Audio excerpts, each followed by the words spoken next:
Hello बच्चों, classroom जैसी पढ़ाई में एक बार फिर से आपका स्वागत है। मैं शिवानी सिंह और आज मैं फिर से आपको फिफ्थ चैप्टर जो क्लास नाइन्थ का फिफ्थ चैप्टर है कोशिका, उसके बारे में आगे पढ़ाऊंगी। बेटा, लास्ट क्लास में मैंने आपको पढ़ाया था कोशिका के कितने प्रकार होते हैं और कोशिकीय जीव कितने प्रकार के होते हैं। ठीक है बेटा। तो लास्ट क्लास में मैंने कोशिका के दो प्रकार बताए थे, प्रोकैरियोटिक एंड यूकैरियोटिक। वो मुझे लगता है बहुत बच्चों ने बहुत अच्छे से किया भी होगा, उनके बारे में लिखा भी होगा, याद भी किया होगा। और बेटा दूसरा था कोशिकीय और एक कोशिकीय बहुकोशिकीय जीव के बारे में, जो मेरी लास्ट क्लास थी वो भी आपने जरूर देखी होगी। आज हम पढ़ेंगे कोशिका के भाग, कोशिका के कितने भाग होते हैं। तो चलिए बेटा, अपनी नोटबुक निकाल लीजिए और जो भी मैं यहाँ पॉइंट्स आपको लिखवाऊँ मेरे साथ साथ लिखते रहिए, और जो भी डायग्राम में बनाऊं मेरे साथ साथ ड्रॉ करते रहिए। चलिए बेटा, सबसे पहले हम पढ़ते हैं कोशिका के भाग। कोशिका के कितने भाग होते हैं। तो पहला है आपका कोशिका झिल्ली, दूसरा है केंद्रक, तीसरा है कोशिका द्रव्य, फिर लास्ट में आता है आपका कोशिका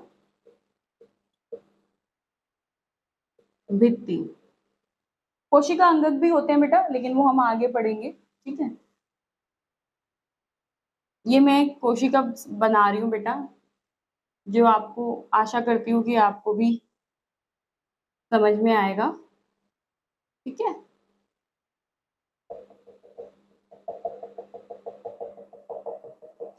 ठीक है, ये मैंने कोशिका बनाई है। इसमें अब आप देखो, ये जो बीच का है ये केंद्रक है, ये जो dot dot dot dot like structure है बेटा ये कोशिका द्रव्य है। ये थोड़ा समझना है। ये जो अंदर की परत है बेटा, इसको हम बोल रहे हैं कोशिका झिल्ली, और ये जो बाहर की तरफ है ये वाली, इसको हम बोल रहे हैं कोशिका भित्ति। ठीक है बेटा। तो हम ये कोशिका के भाग हो गए, कोशिका झिल्ली, केंद्र, कोशिका द्रव्य एंड कोशिका भित्ति। ठीक है बेटा, तो आज हम कौन सा पढ़ेंगे? आज हम पढ़ेंगे पहला भाग कोशिका झिल्ली के बारे में। अच्छा, एक बात और बता दूं आपको बेटा, कि कोशिका भित्ति जो है, हम कोशिका झिल्ली क्यों पढ़ रहे हैं? क्योंकि बेटा ये दोनों में मिलती है, जंतु और पादप। पादप कोशिका दोनों में मिलेगी, दोनों में कॉमन होती है ये वाली झिल्ली दोनों में कॉमन होती है। जंतु कोशिका यानी जीव जंतु जिसमें हम हैं, और छोटे छोटे जीव आते हैं, मनुष्य आ जाते हैं। पादप यानी पादप कोशिका का मतलब है पेड़ पौधे। ठीक है बेटा। तो इन सब में पादप कोशिका में, जंतु कोशिका में हमारी जो कोशिका झिल्ली है वो दोनों में कॉमन होती है, दोनों में पाई जाती है। इसलिए हम सबसे पहले कोशिका झिल्ली के बारे में समझेंगे। और कोशिका भित्ति सिर्फ और सिर्फ पादप में मिलती है, सिर्फ और सिर्फ पेड़ पौधों में मिलती है, इसलिए इसको हम बाद में पढ़ेंगे। तो ये पादप में मिलती है यानी पेड़ पौधों में मिलती है, पेड़ पौधों। ठीक है, चलिए अब इसके पॉइंट्स लिखेंगे हम, कोशिका झिल्ली के बारे में जानते हैं। कोशिका झिल्ली क्या है, मेरे साथ आप भी लिखें बेटा। ठीक है, कोशिका झिल्ली।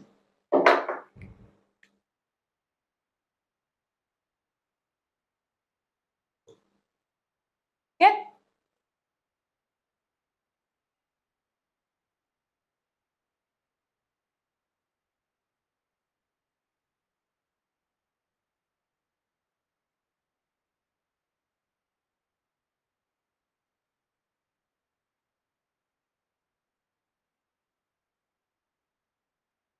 ठीक है बेटा जी। कोशिका झिल्ली, इसको हम क्या बोलते हैं? सेल मेम्ब्रेन,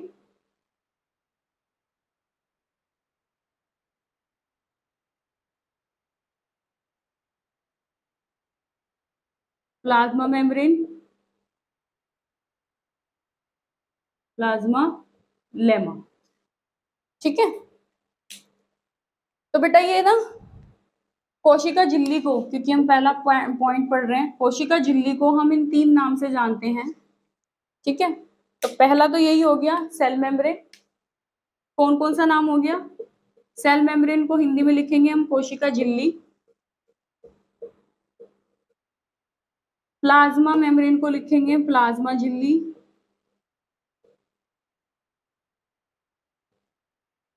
और प्लाज्मा लेमा को लिखेंगे हम प्लाज्मा लेमा।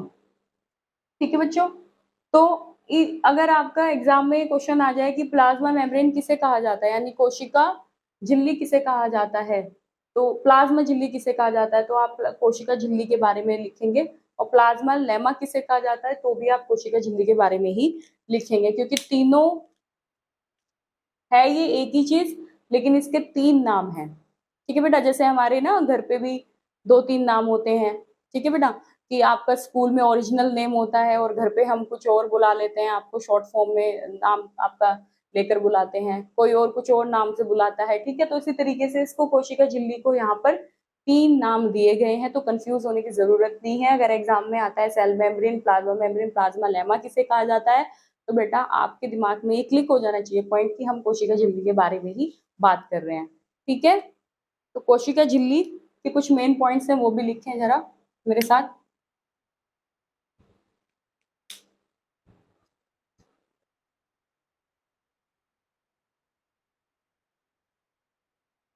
ठीक है, कोशिका झिल्ली यानी कोशिका झिल्ली, इसको वर्णात्मक पारगम्य झिल्ली भी कहते हैं। पारगम्य झिल्ली का मतलब है बेटा, यहाँ पे जो बात हो रही है पारगम्य झिल्ली के बारे में, इसका मतलब है कि यह कुछ पदार्थों को अंदर और बाहर ले जाने में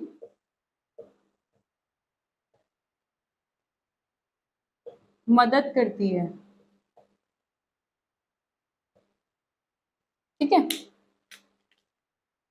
वर्णात्मक पारगम्य झिल्ली का मतलब होता है कि ये कुछ पदार्थों को, कुछ चुने हुए पदार्थों को बेटा, उनको अंदर की तरफ और बाहर की तरफ ले जाने में मदद करती है। ठीक है, इसके बाद इसलिए इसको हम वर्णात्मक पारगम्य झिल्ली कहते हैं।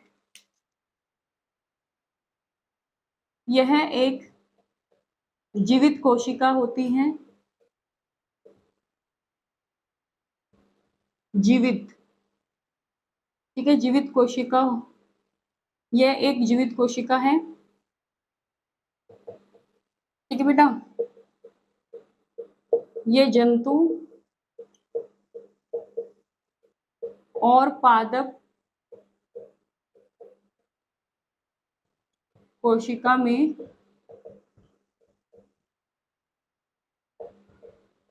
मिलती है।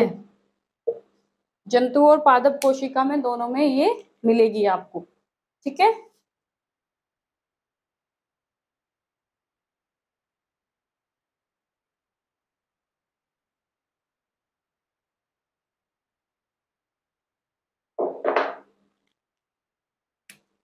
ठीक है, क्या मिलेगी, कोशिका झिल्ली, और यह प्रत्येक कोशिका को दूसरी कोशिका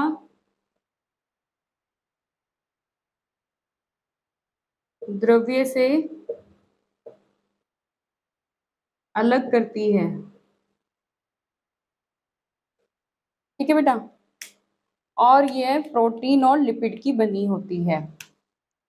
यह प्रोटीन और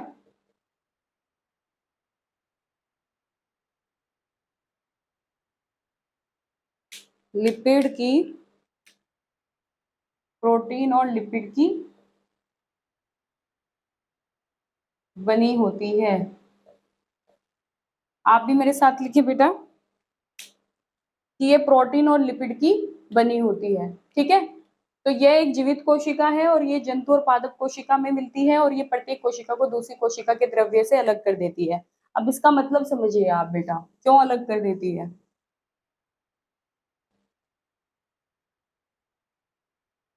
देखो, मैं यहाँ ग्रुप में समूह में कोशिका बना रही हूँ।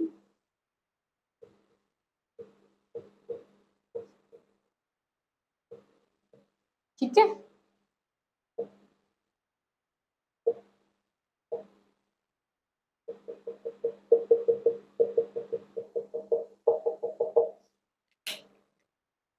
ये देख रहे हो बेटा आप, ये जो बाहर की है इसको हम कोशिका झिल्ली कह रहे हैं, कोशिका झिल्ली। अच्छा, हर कोशिका के बाहर एक बाउंड्री है, एक बेस है आपका। ठीक है, सबको एक लाइन दी गई है, इस लाइन को हमने यहाँ क्या बोल दिया, एक परत मिली हुई है, इस लाइन को हम क्या बोल रहे हैं बेटा, कोशिका झिल्ली बोल रहे हैं। अब अगर ये लाइन हट जाएगी, ये लाइन हर कोशिका झिल्ली से हट जाए, हर कोशिका से हट जाएगी, तो बेटा ये कोशिका द्रव्य तो कहीं भी घूम सकते हैं, कहीं भी आ जाएंगे, तो इनकी कोई एक निश्चित आकार नहीं बन पाएगा, एक निश्चित शेप नहीं बन पाएगी, एक फिक्स्ड उसकी शेप नहीं बन पाएगी। ठीक है बेटा, उसका एक निश्चित आकार आपको नहीं मिल पाएगा। तो बेटा जैसे अगर मान लो ये गोल कोशिका है, ठीक है, अगर ये बाहर की परत नहीं होगी तो हमें कैसे पता चलेगा कि ये गोल है। ठीक है, ये चतुर्भुज कोशिका है, तो अगर ये वाली बाहर की नहीं होगी कोशिका, या ये लेयर, ये परत नहीं होगी बाहर की, तो हमें कैसे पता चलेगा कि ये चतुर्भुज है। तो ये जो है, ये बाहर की जो कोशिका झिल्ली है, ये क्या करती है बेटा, ये कोशिका झिल्ली क्या करेगी, ये आप कोशिका को आकार देती है, कोशिका को आकार देती है, आकार देती है, कैसा देगी, निश्चित आकार, निश्चित आकार देती है, कि वो हमें पता चल जाए कि गोल है या चतुर्भुज है, तो हमें एक निश्चित आकार के बारे में पता चल जाता है। ठीक है बेटा, तो यहाँ बात हो रही है कि ये हर एक कोशिका को दूसरे कोशिका के कोशिका द्रव्य से अलग करती है, इसका कोशिका द्रव्य अलग है, इसका कोशिका द्रव्य भी अलग है। अगर ये कोशिका झिल्ली नहीं होगी तो हम कोशिका, ये जो द्रव्य है ये कहीं भी आएगा जाएगा, तो उसका कोई निश्चित अपना आकार नहीं बन पाएगा, कोई इसकी सीमा नहीं बन पाएगी। तो जाहिर सी बात है, तो कोशिका झिल्ली यहाँ पर एक उसको सीमा दे रही है कि इतनी सीमा से बाहर उसे दूसरी कोशिका के अंदर नहीं जाना। ठीक है बेटा जी, चलिए।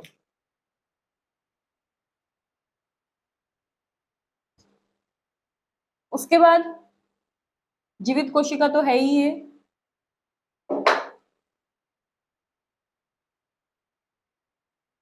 उसके बाद आता है, साइंटिस्ट थे सिंगर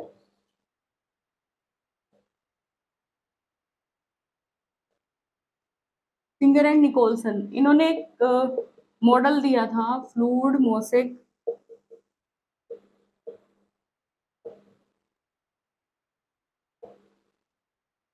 ठीक है, जिसको हम सैंडविच मॉडल भी बोलते हैं, इसको बोलते हैं हम सैंडविच। ठीक है, जैसे आपके घर में मम्मी सैंडविच तैयार करती है,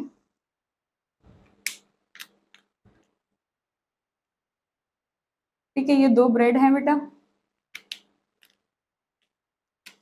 ये दो ब्रेड हैं, यहाँ बीच में उन्होंने टमाटर या आलू या फिर प्याज कुछ भी रखा हुआ है, ये दोनों ब्रेड हो गए, और बीच में ब्रेड आपके टमाटर, आलू, प्याज या पत्ता गोभी कुछ भी आ सकता है। ठीक है, तो ये क्या हो गया, आपका एक सैंडविच हो गया। इसी तरीके से हमारी कोशिका झिल्ली भी होती है। ठीक है, कैसे होती है कोशिका झिल्ली, इस तरीके से, कुछ इस तरीके से दिखेगी आपको।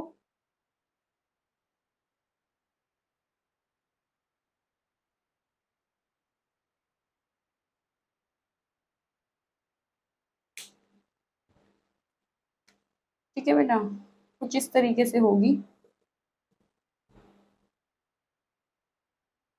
फिर यहाँ पे भी ऐसे ही चैनल्स बन जाएंगे। ठीक है, तो ये क्या है, बाहरी परत है, बाहरी परत, ये अंदर की परत है, अंदर की परत, और ये बीच में है, बीच की परत।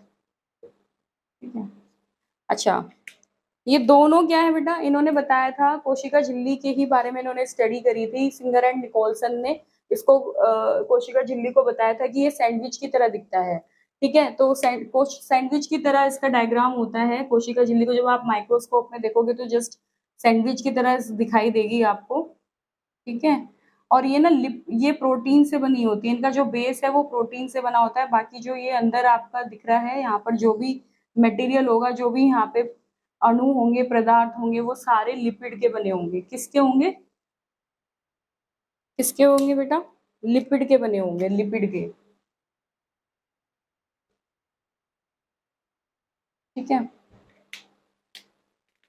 तो ये जो दोनों जो इसका बेस है नीचे का और ऊपर का, यानी बाहर का और अंदर का जो बेस है वो प्रोटीन से बना हुआ है, सैंडविच का जो बेस है, और बीच में उसमें लिपिड्स हैं, कोलेस्ट्रॉल्स हैं, फोस्फोलिपिड्स हैं, वो सारे इसके अंदर मिलेंगे आपको। जैसे अभी मैंने बताया ना कि दोनों ऊपर की तरफ भी नीचे की तरफ भी आपको यहाँ पर ब्रेड दिया हुआ है, और अंदर की तरफ उसमें जो भी है, टमाटर है, आलू है, प्याज है, गोभी है, जो डालना है वो डाल सकते हैं। इसी तरीके से यहाँ बीच में आपके लिपिड्स आ जाएंगे, फॉस्फोलिपिड्स आ जाएंगे, कोलेस्ट्रॉल आ जाएंगे, जितने भी फैटी मॉलिक्यूल्स है वो सारे यहाँ पर आपके आ जाएंगे।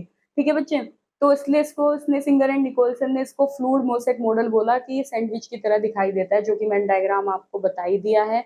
आप ये डायग्राम जरूर बना लेना। और ये कैसा होता है बेटा, 75 एंगस्ट्रम ये मोटा होता है। कैसा होता है ये, 75 एंगस्ट्रम मोटा होता है, ये मोटा होता है। ठीक है, तो आप क्या लिखेंगे, फ्लूइड मोसेक मॉडल के बारे में अगर ये पेपर में आता है तो सिंगर एंड निकोलसन ने फ्लूइड मोसेक मॉडल दिया था, उन्होंने इसको सैंडविच की तरह दिख रहा था। आप ये डायग्राम बनाकर आओगे एग्जाम में, डायग्राम बनाओगे तो आप बताओगे कि ये सैंडविच की तरह दिखता है, इसलिए उन्होंने इसको सैंडविच का नाम दिया। किसकी स्टडी करी थी इन्होंने, कोशिका झिल्ली के बारे में स्टडी करी थी, और उन्होंने बताया कि उनकी जो बाहरी परत है वो भी प्रोटीन की बनी हुई है, और जो अंदर की परत है वो भी प्रोटीन की बनी हुई है, बाकी बीच में बहुत सारे लिपिड्स हैं। ठीक है बेटा, तो ये आप बता सकते हो, और ये चैनल्स हैं कुछ, इंग्लिश में लिख लो कोई दिक्कत नहीं है, ये चैनल्स हैं। ठीक है, उसके बाद कुछ और पॉइंट्स लिख लेते हैं इसके बारे में। और ये 75 एंगस्ट्रम मोटा होता है। ठीक है, तो लिख लिया आपने। अच्छा, ये क्या होती है, बहुत ये लचीली होती है,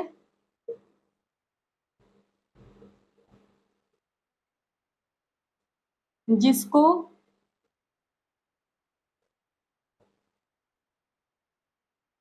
आसानी से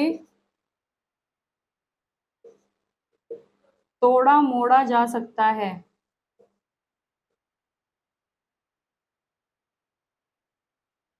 ठीक है, और यह अणुओं को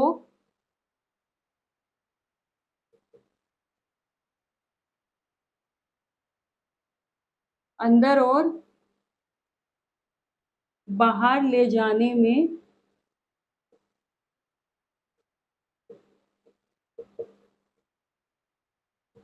मदद करता है। यहाँ जो मैं यह लगा रही हूँ ना, यह में आएगा आपका ये कोशिका झिल्ली, क्योंकि सिंगल निकोलसन ने कोशिका झिल्ली के बारे में ही बताया बेटा। तो कोशिका झिल्ली बहुत लचीली होती है, जिसकी वजह से आप इसको आसानी से तोड़ मोड़ सकते हो। और जितने भी अणु है बेटा, जितने भी कुछ चूज करे हुए पदार्थ होते हैं बहुत ही, ठीक है, कुछ सिलेक्टिव, उसको इंग्लिश में हम बोलते हैं, जो मैंने अभी आपको शुरू में लिखवाया था ना, वर्णात्मक पारगम्य झिल्ली, उसको सिलेक्टिवली परमिएबल मेम्ब्रेन बोलते हैं। क्यों बोलते हैं, क्योंकि वो बहुत ही कुछ ही चूज करे हुए पदार्थों को, कुछ ही सिलेक्टेड पदार्थों को या अणुओं को बाहर की तरफ और अंदर की तरफ ले जाने में मदद करता है। तो सारे अणु तो नहीं आ सकते अंदर। ठीक है बेटा, और ये जो कोशिका झिल्ली होती है, ठीक है, इसको हम जीवित कोशिका भी बोलते हैं। जो मैंने आपको फर्स्ट क्लास में पढ़ाया था ना, प्रोटोप्लाज्मा इसको कहते हैं। तो प्रोटोप्लाज्मा एक जीव द्रव्य है, जैसे कोशिका द्रव्य होता है इसी तरीके से वो जीव द्रव्य है। ठीक है, तो उसमें बहुत सारे जल, आयन और कार्बनिक पदार्थ, आपके प्रोटीन, आपके विटामिन, कार्बोहाइड्रेट, वो सारे के सारे आपके उस द्रव में ही होते हैं, और उस द्रव में ही मूव करते रहते हैं, बाहर की तरफ जाते हैं, अंदर की तरफ आते हैं। ठीक इसी प्रकार से इसका कोशिका झिल्ली का भी यही काम होता है कि ये कुछ सिलेक्टेड पदार्थों को या अणुओं को, कुछ चुने हुए पदार्थों को या अणुओं को ये बाहर ले जाने में और अंदर ले जाने में मदद करता है। ठीक है, तो ये कुछ पॉइंट्स थे, ये आपने लिखे होंगे बेटा। और ये 70, ये जो फ्लूइड मोसेक मॉडल था ये 75 एंगस्ट्रम मोटा था, जो मैं आपको लिखवा चुकी हूँ कि ये 75 एंगस्ट्रम मोटा होता है या मोटा होती है, मोटी होती है या मोटा होता है। क्या होता है? ये जो है कोशिका झिल्ली 75 एंगस्ट्रम मोटी होती है, क्योंकि इसमें बीच में दोनों ऊपर और नीचे प्रोटीन का बेस होता है और बीच में सारे लिपिड्स होते हैं। तो ये जो कोशिका झिल्ली है बेसिकली लिपिड और प्रोटीन से ही मिलकर बनी होती है। ठीक है बच्चे। और बेटा ये मैंने बता ही दिया आपको कि ये एक कोशिका को निश्चित आकार देने में भी मदद करती है। ठीक है, तो ये पॉइंट भी आप लिख लेना कि ये एक निश्चित आकार देती है, निश्चित आकार देती है। किसको? कोशिका को। कोशिका को एक निश्चित आकार देती है कौन? कोशिका झिल्ली।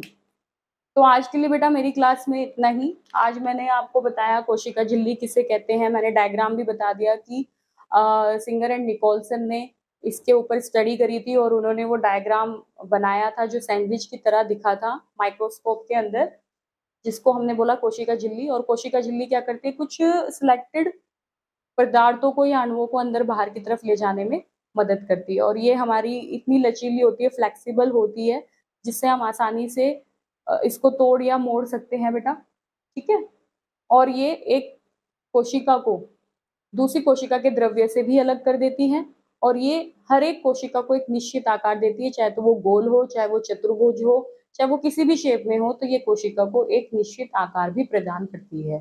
तो आज के लिए बेटा इतना ही। आई होप कि आज आशा करती हूँ कि आपको मेरी ये क्लास अच्छी लगी होगी। अगर आप चाहते हैं कि मैं और भी आगे इससे जुड़े हुए कुछ महत्वपूर्ण पॉइंट्स और भी आपको बताऊं किसी भी भाग के बारे में, तो बेटा मेरे को कमेंट्स कर आप जरूर बताएं कि आज आपको मेरी क्लास कैसी लगी।